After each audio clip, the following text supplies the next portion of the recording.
Like I said at the top, we're dedicating today's show to the memory of Aaron Swartz, who died 10 years ago today at the age of 26, leaving so much of his work for us to finish without his critical help. It's genuinely hard to overstate the role that he played in the development of the internet and its culture of openness, starting as a boy and through to his death by suicide in 2013.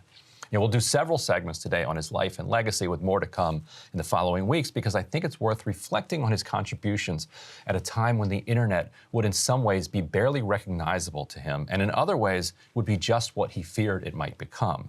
Here he is speaking in a documentary that came out in 2007, before Twitter or Facebook were really much of a thing. In the old system of broadcasting, you're fundamentally limited by the amount of space in the airwaves.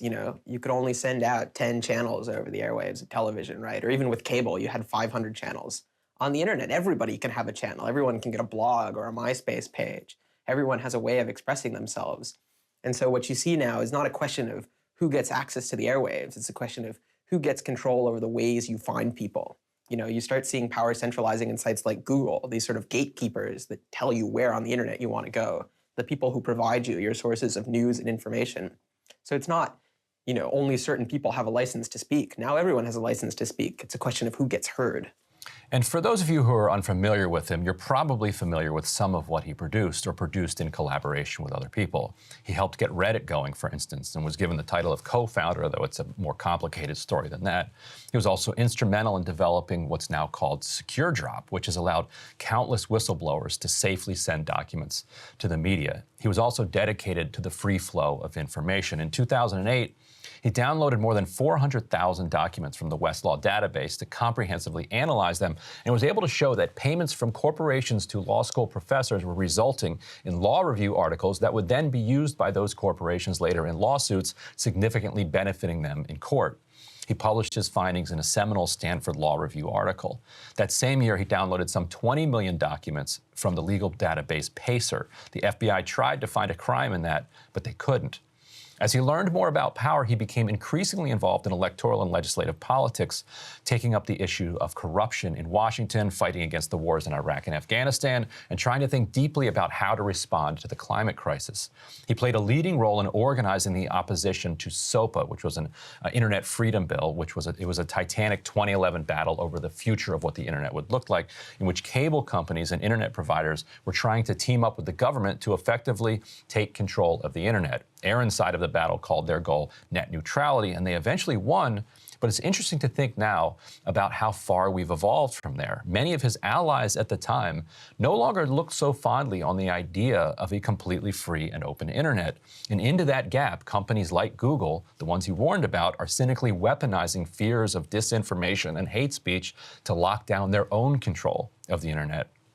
In the fall of 2010, Aaron began downloading academic articles from the database of JSTOR. As a fellow at MIT, he had free access to the articles, and there was really no legal limit to what he could download. Still, prosecutor Stephen Heyman and his boss, U.S. Attorney Carmen Ortiz, threatened him with 35 years in prison. And when he rejected a plea deal, they slapped a bunch more bogus charges on him. As part of their plea deal, they had wanted him to serve time and also not to touch a computer for 10 years. Prosecutors were warned that he was a suicide risk, and Heyman replied to Aaron's lawyers, "Fine, we'll lock him up." Aaron made a counteroffer in January 2013 to the prosecutors, and it was rejected. Soon afterwards, he took his own life. Now, members of Congress, both Democratic and Republican, spoke at his memorial service, which was led by his friend and collaborator David Siegel, who will join us later in the show. With everything that Aaron had accomplished at such a young age, Silicon Valley was really his oyster. He could easily have decided to mint himself several $billion. Instead, he threw himself into making the internet and the world at large a better place. When today's billionaires decide that they want to get into politics, they start writing massive checks and just spreading them all over. Aaron decided to go be an unpaid intern in Congress. The congressman he interned for, Alan Grayson, was one of those who spoke at his memorial. I want to leave you with a little piece of his eulogy. If we let that lead us to the point where that is restrained, then going back all the way to the time of Socrates, what we engage in is human sacrifice. We sacrifice their lives out of the misguided sense that we need to protect ourselves from them when in fact it's the opposite. Our lives have meaning. Our lives have greater meaning from the things that they create. So we're here today to remember Aaron and also to try to learn from the experience, to understand that prosecution should not be persecution. This morning I reached into the closet, randomly took out this tie and wore it.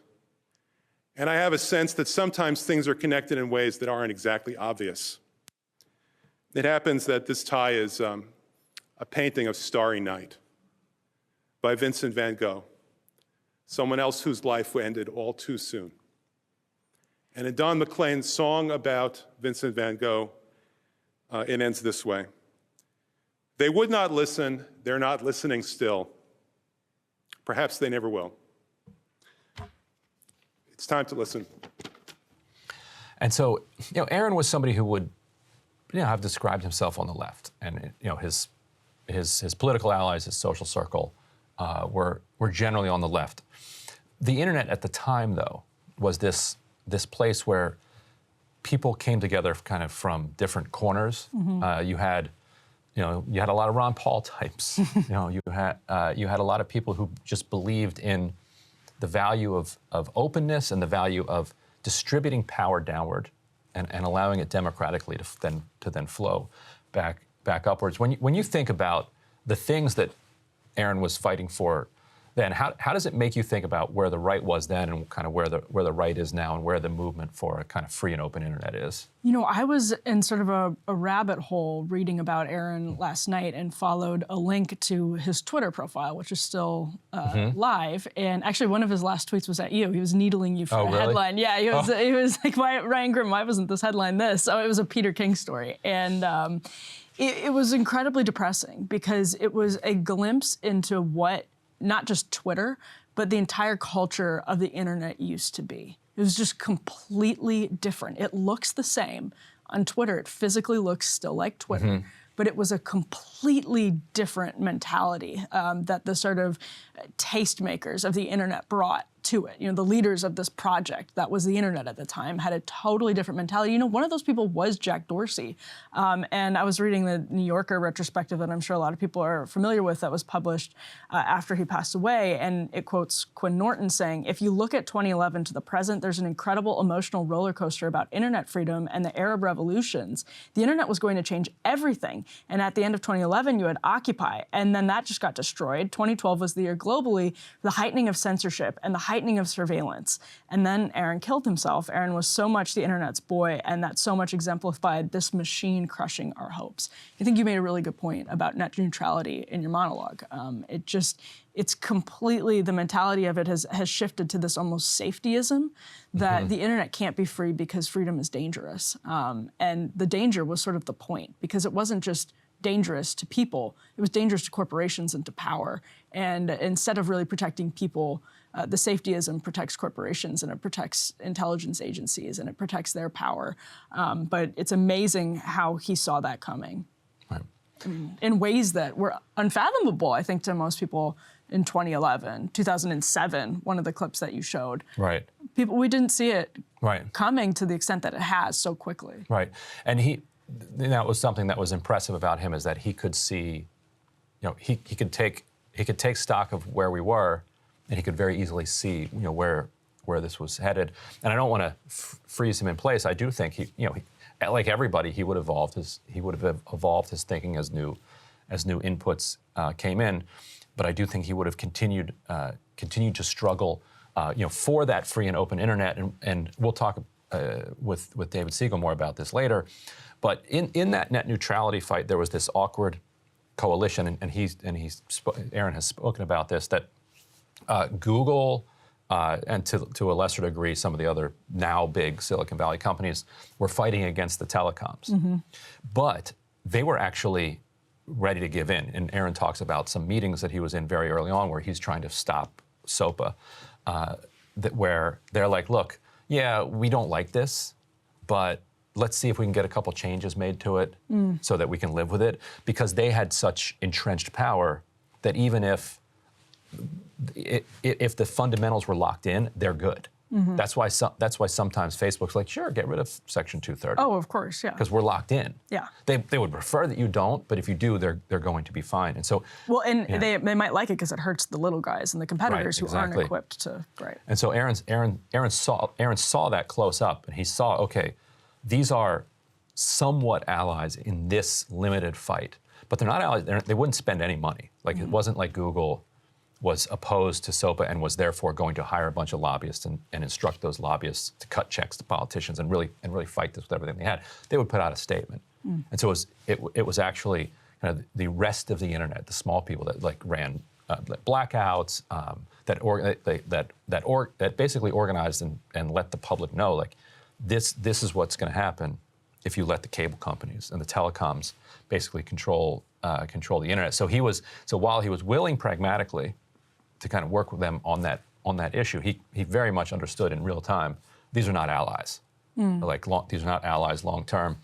Oh, I just found the post you're talking about. It's from about 3 weeks before he died. Can't believe Ryan Grimm didn't headline this quote: Peter King introduces bill outlawing guns near Peter King. Yes.